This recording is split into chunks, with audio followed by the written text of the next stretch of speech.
Chegando para o segundo vídeo do canal, aqui às 2h15 da manhã da quarta-feira, 1º de julho. Meu nome é Marcelo Stobaus, mas tu pode me chamar de TGD. E depois da vinheta, a gente fala do adversário do Brasil nas oitavas de final, a gente fala do atropelo da França na Suécia e também do amasso que o México deu agora há pouquinho lá no Estádio Azteca. Bom, depois da vinheta a gente fala do terceiro dia, né, de 16 avos de final da Copa do Mundo de 2026.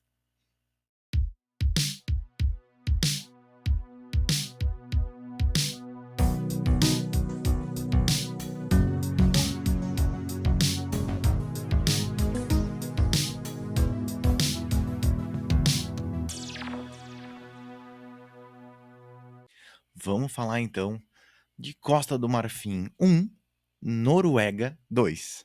Tá aqui o resumo do jogo, né? Pra gente falar então desse jogo que aconteceu no AT&T Stadium lá em Arlington, nos Estados Unidos, e que acabou com a eliminação da Costa do Marfim, né? Que depois de uma excelente fase de grupos, a Costa do Marfim começou pressionando a Noruega na partida do mata-mata, né? Mas não teve chances claras de gol, porque eles encararam um enorme escudo viking em frente ao gol norueguês. Então, assim, foi uma atuação bem morna, sabe, nos primeiros minutos. Isso porque a Costa do Marfim criava, mas não conseguia finalizar as jogadas. Assim, não chegava a concluir nada. E não levava perigo, então, para o Nyland, né, o goleiro da Noruega. E depois de sofrer o gol, cara, ficou totalmente atordoada por alguns minutos ali, sem conseguir reagir, sofrendo muita pressão da Noruega, né, que em 5, 6 minutos ali podia ter feito pelo menos mais um gol, ainda no primeiro tempo, e já, ó, matar o duelo ali mesmo. Só que, na segunda etapa, com a entrada do Amad Diallo pela ponta direita, a Costa do Marfim ficou ainda mais avançada no campo de ataque. Aumentou o volume de jogo, né? E aí começou a levar perigo, de fato, para a Noruega, com finalizações efetivas dessa vez. E aí foi numa jogadaça do camisa 15, né? O Diallo tabelou com o Pepe ali, dentro da área. O Pepe é um meia, né? Invadiu a área dentro, então, e aí ele finalizou de perna esquerda e empatou o jogo. E a partir daí foi loucura. A partir daí foi loucura. Jogo aberto, né? Ambas as equipes ali tentando atacar, contra-atacar, e assim se seguiu até o final. O problema é que a defesa marfinense, quase ali no fim do jogo, cara, 40 minutos de jogo, cara, deixou o Haaland sozinho, só para empurrar a bola pro gol, né? E, bom, acabou sendo Costa do Marfim acabou sendo penalizado, né? Então, com a derrota e com a eliminação por causa disso. O destaque vai para o autor do gol, o Amad Diallo, ponta direita, que entrou e melhorou muito o jogo a favor dos elefantes africanos, né? E de fato, assim como um animal símbolo desse país e da seleção, né? Representou a força e a grandeza de um time que vendeu caro a derrota para a Noruega, tá? Não pensem que Costa do Marfim jogou mal, jogou muito bem, na verdade. E, cara, mandou até goleiro no fim do jogo para tentar aquele último abafa. Tentou, vendeu caro a derrota para a Noruega. Não foi fácil esse jogo para os noruegueses. Falando dos Vikings favoritos dessa Copa de 2026, a Noruega, no primeiro tempo, também sofreu com o miolo, né, da área marfinense ali. Também estava bastante congestionado. Então, até uns 30 minutos de jogo, cara, era muito lá e cá, né? Assim, sem grandes chances para nenhum dos lados, como eu disse. Eram muitos cruzamentos na área buscando o Haaland, obviamente, e o Sorloth, né, que é um ponta direita, ele é ponta direita às vezes, mas às vezes ele é segundo atacante. Então, enfim, era muita bola levantada e pouca conclusão efetiva, né? Aí, quando a Noruega parou de só tentar cruzar a bola pro Haaland e resolveu arriscar um chute. Vou arriscar um chute aqui.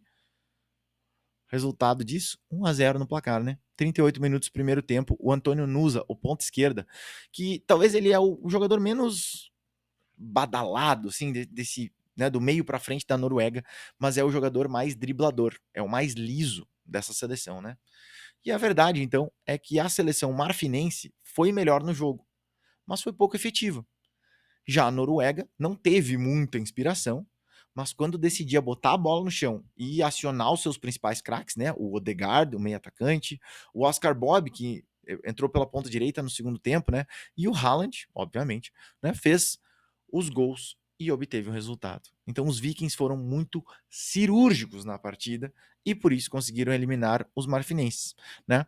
Sem contar que, ao contrário da fase de grupos, tá? A defesa da Noruega não falhou e isso deu mais equilíbrio para o time, né? E precisa ser dito aqui, então, que a resposta do Ståle Solbakken, o técnico da Noruega, para as alterações que foram bem ofensivas do Emers Faye, o técnico da Costa do Marfim, que foram feitos no intervalo, né? O técnico da Noruega, então, ele trocou os pontas lá naquela pausa para hidratação, né? Então, assim, a Costa do Marfim botava mais poder de fogo, a Noruega também. Então, ele trocou os pontos, ele tirou o Sorloth Nusa, colocou o Schilderup pela ponta esquerda e o Oscar Bob pela ponta direita. Então, destaque também para o técnico norueguês, que soube armar o time para saber sofrer e também para atacar com qualidade. Então, a classificação da Noruega passou exatamente por aí. Os próximos jogos, então, para a gente finalizar esse primeiro jogo, a Costa do Marfim, infelizmente, está eliminada e a Noruega é o próximo adversário do Brasil. Então a gente vai ter o Haaland nas oitavas de final pela frente, em busca do Hexa, né? O jogo, então, Noruega e Brasil, ou Brasil e Noruega, acontece no dia 5 de julho, às 5 da tarde, no horário de Brasília, lá em New Jersey, nos Estados Unidos, no MetLife Stadium. Passando para o próximo jogo, cara, a França fez mais uma vítima e tá ficando sem graça. Então, eu, particularmente, inventei a teoria da Noruega versus a Suécia. Fica aqui até o final do vídeo para descobrir. Falando então do resumo do jogo, tá aqui na tela para te dizer que o Mbappé ainda teve um gol anulado, poderia fazer o hat-trick, mas ele estava realmente impedido. E, bom, no finalzinho do primeiro tempo o Mbappé fez o gol, Bradley Barcola também fez o dele, e o Mbappé fez o segundo para fechar o 3-0. E, cara, o que eu tenho para falar desse jogo, cara? Nem tenho muita coisa, porque, assim, honestamente, o jogo foi até chato, tá? Alguns dos melhores lances da primeira etapa, então, incluem aos 31 minutos, o Mbappé chutou na trave, a bola voltou no zagueiro Lindelof, da Suécia, e o goleiro defendeu, então, em cima da linha. Aos 35 minutos, o Olise, o meio atacante da França, né, cara, meteu um lindíssimo voleio, a bola acertou a trave de novo, e na volta, então, o Dembélé chutou para fora. Aos 44 minutos, vamos dividir assim, 44 antes dos 44,5. O Olise, então, chutou muito bem para a defesa do goleiro no cantinho. A bola foi para escanteio. Aí, aos 44 e depois dos 30 segundos, cobrança, né? Depois da cobrança, escanteio ali, gol da França, gol do craque. Jogada individual, entrou driblando, invadindo a área, chutou no canto, gol de Kylian Mbappé para abrir a contagem e colocar os dois pés nas oitavas. Sim, os dois pés nas oitavas de final, tá? Com apenas 1-0. E tu sabe por quê? Bem, o que eu posso falar da Suécia, cara? Nada. A Suécia não fez nada no jogo. Nada. Por isso que a França, quando abriu o placar, já estava classificado. E o jogo nem precisaria ter segundo tempo, né? E aí fica a pergunta, cara, a Suécia veio fazer o quê, cara? Nessa rodada de 16 avos de final? Não atacou, não se retrancou, né? Não fez um super retrancão contra a França, podia, né, tentar. Não tentou contra-ataque, não fez nada, cara. Não fez frente à melhor seleção dessa Copa do Mundo. E aí? Bom, em tempo, foi durante os minutos finais da partida, tá? Que conversando com a minha esposa sobre o jogo, eu desenvolvi a teoria, então, Noruega e Suécia. Em resumo, tá? As duas seleções têm praticamente as mesmas armas. O Haaland e o Gyökeres são centroavantes. O Sorloth e o Isaac são segundos atacantes, né? Às vezes jogam pela ponta, às vezes jogam atrás do centroavante. E o Elanga e o Antônio Nusa são aqueles ponteiros rápidos, né? Os jogadores de lado de campo. Só que a grande diferença, e aí fica, ó, olho neles, Ancelotti, olho neles. A Noruega tem um meio-campista para conduzir a bola com qualidade da defesa para o ataque. A Suécia não, né? Contra a França, faltou um jogador como o Martin Odegaard, que é esse meio atacante da Noruega. Né, assim, para que os defensores da Suécia eles não tivessem esse escape, né? Para sair um pouco a bola lá de trás. E os atacantes, então, fossem abastecidos. Enfim, na verdade, como a Suécia não tem esse jogador, defesa vazou, os atacantes morreram de fome e a França avançou para as oitavas de final da Copa do Mundo de 2026 sem susto algum, certo? Então tá aqui os próximos jogos para dizer que a Suécia está eliminada e a França enfrenta o Paraguai, né, que eliminou a Alemanha, no dia 4 de julho, às 6 da tarde, no horário de Brasília, lá na Filadélfia, no Lincoln Financial Field. E para encerrar o nosso vídeo, o jogo que terminou agora há pouquinho, agora há pouquinho, foi um amasso mexicano no Estádio Azteca. Estádio que está fazendo muita diferença para o México nessa Copa do Mundo. Bom, esse último jogo do terceiro dia de 16 avos de final teve México 2, Equador 0. Tá aqui o resumo do jogo para a gente falar que A partida, primeiramente, atrasou, né, por 1 hora, por conta do temporal que teve na cidade do México, que acabou acionando aquele protocolo de segurança da FIFA, né, em relação a tempestades de raio e outros eventos climáticos, né, que, enfim, colocam em risco, né, o público presente no estádio ali, todo mundo, seja nos Estados Unidos, seja no Canadá ou, nesse caso, no México. Falando da seleção da casa, chegou com 100% de aproveitamento da fase de grupos, né? A seleção mexicana veio confiante para o mata-mata e, pelo que se via, desde os primeiros minutos, o Equador não tinha chance nenhuma. Cara, pela festa nas arquibancadas, pelo ímpeto e humildade do treinador mexicano, tá? E pela organização tática do time em campo. O México se postava defensivamente num 5-1-3-1, mais ou menos, e atacava num 4-2-4 muito veloz, muito, muito veloz. Então, só deu México nos primeiros 45 minutos, né? Principalmente com destaque, né? Maior ao trio de ataque, que acabou virando um quarteto nesse jogo, né? Com o Gilberto Mora, o meio atacante, flutuando ali entre linhas. Então, o primeiro tempo basicamente foi perfeito. Perfeito. Destaque, como eu disse, para o Gilberto Mora, o meio atacante que, com apenas 17 anos, 8 meses e 17 dias de vida, né, foi encarar que nem gente grande um mata-mata de Copa do Mundo.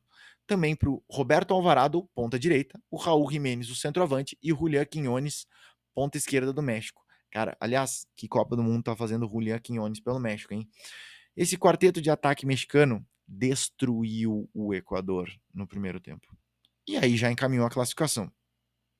Ao longo do segundo tempo, ainda, o Javier Aguirre, o técnico do México, foi substituindo cada um deles para eles serem poupados, claro, para as oitavas de final e também para serem aplaudidos pelo Estádio Azteca.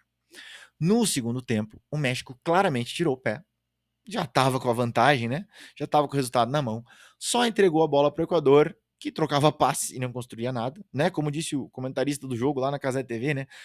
Cara, parecia arame liso, né? Ou seja, cercava, não machucava ninguém. Cara, os mexicanos então só se defenderam numa linha de 5 jogadores até os 90 minutos se encerrarem. Em tempo ainda Latri, né, ainda teve boas chances de ampliar o placar. Então a classificação foi merecidíssima da seleção mexicana, que vem fazendo uma excelente Copa do Mundo, né? Aliás, na minha opinião, é o melhor dos três anfitriões dessa Copa. E ainda depois de uma fase de grupos horrorosa, por outro lado, né? O Equador, que ganhou da Alemanha, é verdade, mas empatou com o Curaçao em 0-0, diga-se de passagem, e perdeu para a Costa do Marfim quando foi melhor, mas não conseguiu fazer um mísero gol no jogo e acabou perdendo por 1-0, né? Com direito a levar o gol no finzinho lá e tal. Enfim, cara, o Equador no jogo de hoje foi reagir com quase 35, 40 minutos do primeiro tempo. A sensação que dá é de que os sul-americanos, então, eles entraram em campo com aquela 1 hora de atraso, né? E, cara, quando se deram conta, cara, já tava 2-0 e a vaca já tinha ido pro brejo, sacou? A primeira etapa, cara, tava quase no fim, o Equador parecia que não tinha nem chegado para jogar ainda. Então, assim, no segundo tempo, até a parada para hidratação, o Equador, pelo menos, parecia ter forças ainda para lutar e tentar transpor a defesa mexicana. Mas daí, a partir dos 30 minutos, cara, o Equador já nem queria mais nada com nada, tava só esperando o tempo passar para se despedir, ó. Tchauzinho, Copa do Mundo, e ir para casa, né? Então, cara, ainda tem o destaque negativo que tem que ser dado pro Piero Hincapié, o lateral esquerdo do Equador, que, cara, pelo amor de Deus, né, cara? Cara, eu olhei aquilo ali e digo, cara, o queridão, então, o queridão Hincapié, foi brigar com o jogador mexicano, o Santiago Jiménez, né, o centroavante, e aí ele fez aquele negócio, né, cobriu a boca para falar, descumprindo, né, a popularmente conhecida Lei Vini Júnior. Cara, é o cartão vermelho mais burro da história, é o mais burro da história. Lembrando, então, o cartão vermelho recebido pelo Miguel Almiron, né, o meio atacante do Paraguai, lá no jogo contra a Turquia, que também, igualmente, nada inteligente, né? Pra dizer o mínimo. Então, assim, meu Deus. Cara, pelo amor de Deus, velho. É muita burrice, cara. Pelo amor de Deus. Os caras sabem, né? Sabe? Eles sabem da regra, ainda fazem. Enfim. Ainda em tempo, colocaram um árbitro europeu da Eslovênia, ainda por cima, para apitar um jogo entre seleções latinas. Tinha tudo para dar errado, né? E deu. E deu errado. Nem o mesmo idioma o cara falava, né? Então, assim, ele não soube controlar a partida, que teve um clima bastante caliente, né, pra dizer o mínimo. Cara, faltou pulso pro juizão, tá? A pancadaria só não descambou, assim, por pouco, mas sobraram trava de chuteira pra lá, entradas acima do tom, algumas cotoveladas por aí, né? Então, assim, a arbitragem não foi buena do senhor Slavko Vincic, o árbitro da Eslovênia. Cara, a FIFA às vezes tem umas ideias. Eu sei que às vezes é sorteio e tudo mais, mas olha as ideias, cara. Botar um. Sabe, pelo menos bota pelo menos um espanhol, então pelo menos falar mesmo idioma, sabe? Cara, é surreal. Enfim, o adversário do México, então, vai ser definido nessa quarta-feira, agora, dia 1º de julho, à 1 da tarde, no horário de Brasília, né? Falta menos de 12 horas aí pro jogo. E na partida, então, entre Inglaterra e República Democrática do Congo. O México enfrenta um dos dois, então, nas oitavas de final, lá no dia 5 de julho, às 9 da noite, no horário de Brasília, na Cidade do México, no Estádio Azteca, que, de novo, vem sendo uma das grandes armas desse time. O Equador, por sua vez, está eliminado da Copa do Mundo de 2026. E aí, cara, o que tu achou desse terceiro dia, desses 3 jogos que eu citei aqui? Deixa tua opinião aqui nos comentários, deixa teu like. Compartilha com um amigo, de repente, esse vídeo aqui, se tu gostou da minha opinião. Se não gostou, dislike faz parte também. E, bom, a gente se vê lá no final do dia 1º de julho, com os resultados, então, já com o chaveamento já quase encaminhado dessas oitavas de final. Bom, a gente se fala no próximo vídeo. Como eu disse, meu nome é Marcelo Estobals, mas tu pode me chamar de TGD. E aqui no TGD Esportes, a gente sempre vai trazer essa resenha pós-jogo. Valeu!